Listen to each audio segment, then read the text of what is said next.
आपल्या सगळ्यांच्या लाडक्या नेत्या पंकजाताई मुंडे यांना विनंती करतो की आपण थोडक्यात आपलं मनोगत व्यक्त करावं।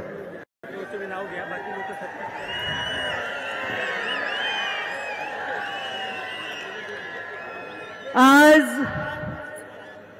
महाराष्ट्रामध्ये ज्यांच्या त्यागाने आणि स्वाभिमानी बाण्याने पावन ज्यांच्या नावाने हे माझं नगर अत्यंत स्वाभिमानाने जे नाव घेतं त्या छत्रपती संभाजीनगरमध्ये ज्यांनी हे नाव देण्यामध्ये आणि देशाला स्वाभिमान देण्यामध्ये मोठं योगदान दिलं असे 370 चे अशक्य ती गोष्ट शक्य करून दाखवणारे आणि प्रधानमंत्री नरेंद्र मोदी हे दिव्य स्वप्न बघून ते पूर्ण करण्यामागे अपार कष्ट करून स्थिरता देणारे नेते आदरणीय अमितभाई शाह यांचं मी छत्रपती संभाजीनगरमध्ये स्वागत करते। मंचावर त्यांच्या समवेत विराजमान ते देशाचे गृहमंत्री आहेत तर राज्याचे गृहमंत्री देवेंद्रजी फडणवीस, राज्याचे भारतीय जनता पार्टीचे अध्यक्ष चंद्रशेखरजी बावनकुळे, मंचावर विराजमान सर्व मंत्री महोदय, सर्व खासदार, आमदार, पदाधिकारी आणि छत्रपती संभाजीनगर मधील समोर उपस्थित असलेल्या क्लस्टर मधील सर्व भारतीय जनता पार्टीचे कार्यकर्तागण, वडीलधारी मंडळी, युवा बांधव आणि माता भगिनींनो, आज अमितभाई शहांचं येथे येणं हे भविष्यामध्ये अजून ताकदीने या मैदानात उतरण्याचं मला वाटतं एक द्योतक आहे असं म्हणायला हरकत नाही।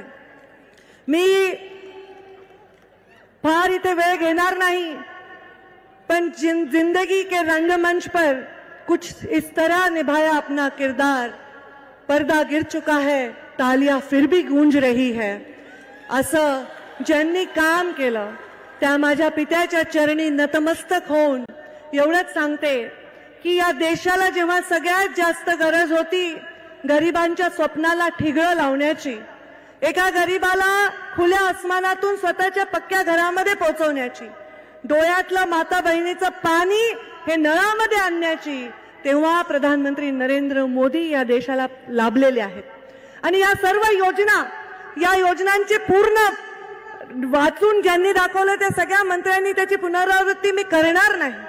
त्या योजनांनी 100 वर्ष आपल्या देशाला येणाऱ्या 2047 मध्ये जेव्हा आपल्याला एक स्वप्न पूर्ण करायचंय, त्याच्याकडे जायचं असेल तर एक महत्त्वाचा पाया रचायचा आहे।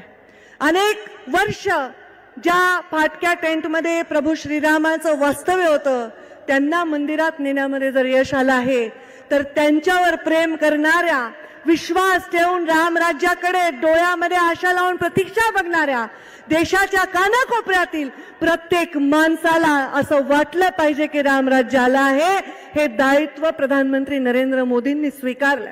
त्यांनी गॅरंटी दिली आहे देशाला की आम्ही तुमचे सर्व स्वप्न पूर्ण करू, तुमच्या अडचणी दूर करू, तुमचे अश्रू पुसू, युवांना रोजगार देऊ, महिलांना सुरक्षा देऊ, देशाला जगामध्ये सन्मान मिळवून देऊ। हे स्वप्न पूर्ण करण्यासाठी सर्वजण कामाला लागलेले आहेत। सर्वजण या मंचावरच्या आणि मंचाच्या वर नसलेले आजूबाजूचे लोक कामाला लागले आहेत। एक मोठा यज्ञ इथे सुरू झालेला आहे। या यज्ञामध्ये आपल्या प्रयत्नांची सर्वांनी आहुती द्यायची आहे। अमितभाई शहांच्या समवेत मव म्हणून या कामाला सुरुवात करायची आहे। 3 इंजिनचं आपलं आता सरकार आहे। 1 इंजिन असेल तर जोरात ट्रेन धावत असेल, 2 असेल तर आणखी जोरात धावेल, 3 आहे तर आणखी जोरात धावायला पाहिजे। त्यामुळे महाराष्ट्राकडून अमितभाईंना कमीत कमी त्रास झाला पाहिजे असं काम सर्वांनी केलं पाहिजे। एवढी शक्ती अमितभाईंच्या विचारांनी महाराष्ट्रामध्ये ओतली आहे तर महाराष्ट्रापेक्षा दुसऱ्या राज्यात त्यांनी लक्ष द्यावं आणि महाराष्ट्रामध्ये आम्ही जास्तीत जास्त खासदार निवडून आणून देऊ असं वचन मंचावरील विराजमान सर्वांनी त्यांना देण्याची आवश्यकता आहे।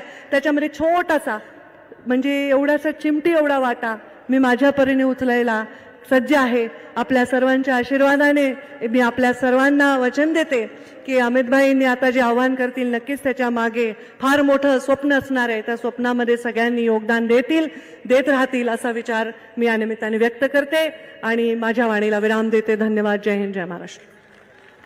खूप खूप धन्यवाद ताई। यानंतर मी महाराष्ट्र राज्याचे माजी मुख्यमंत्री आदरणीय अशोक चव्हाण साहेबांना विनंती करतो की आपण आपलं मनोगत थोडक्यात व्यक्त करावं.